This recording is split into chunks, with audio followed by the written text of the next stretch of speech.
Real Talk's back, and we're talking about playoffs.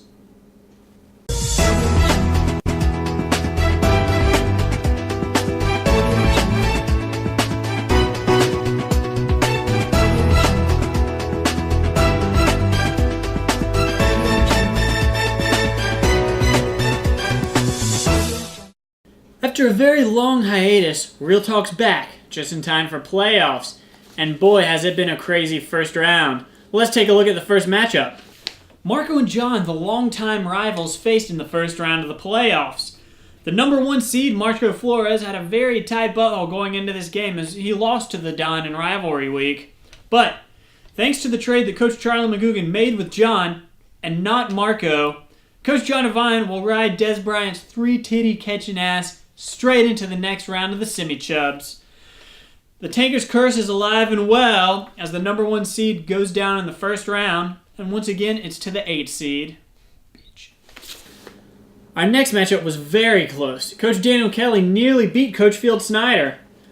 With less than 2 minutes left in the Monday night game, the Sunday scheme was scheming his nuts off to try and find a victory. Lucky for Field, and I mean extremely lucky for Field, he got an 18-point swing with a minute left in the game to win. Interestingly, had Coach Daniel not given up on his team and reorganized his bench and made waiver moves for Derek Anderson, he would be advancing to the Semi Chubs instead of Field.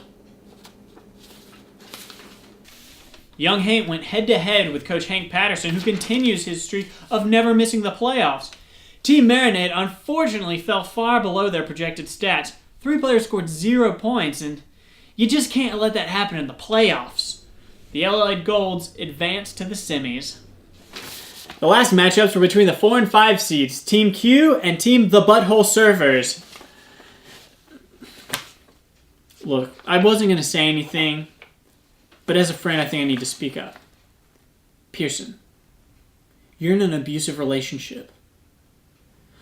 Look, I know when you first drafted RG3, it felt special and magical, and he made you feel like you were the only coach in the world, but after time, he showed you his true colors.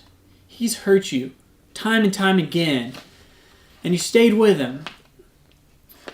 But just when you're about to cut him loose, when you're finally going to move on with your team, he gives you that 11-point playoff game and reminds you of how he used to make you feel, but don't believe him. QBs like that don't change. He only wants one thing. He wants to get in your keeper slot. And you got to just stay strong and don't give in to it. He's going to hurt you again. So just stay strong.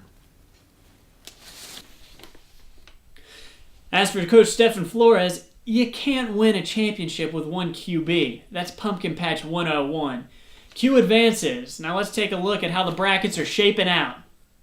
The coaches in the playoffs are Coach Marco Flores, Field Snyder, Nate Jones, Stephen Flores, Pearson Cunningham, Hank Patterson, Daniel Kelly, and John Devine. John beats Marco 97-74, Field beats Daniel 63-44, Hank beats Nate 76-51, and Pearson beats Stephen 110-58. Well, there you have it. The leaders in the playoffs. So then, before we go, why don't we go ahead and take a look at the Bish Bowl? Now over in the Bitch Bowl, we got Coach Charlie McGugan, Alex Edelman, Tanner Jones, Trey McFall, Graham McGugan, and Max Shipley. Now, Charlie and Alex both move on with first round fights, but Graham underperforms Tanner, allowing him to move on 56-76, and Max underperforms Trey 55-67, allowing him to move on. Thanks for tuning in to Real Talk. We'll have more playoff and Bish Bowl coverage next week. Until then, keep it real.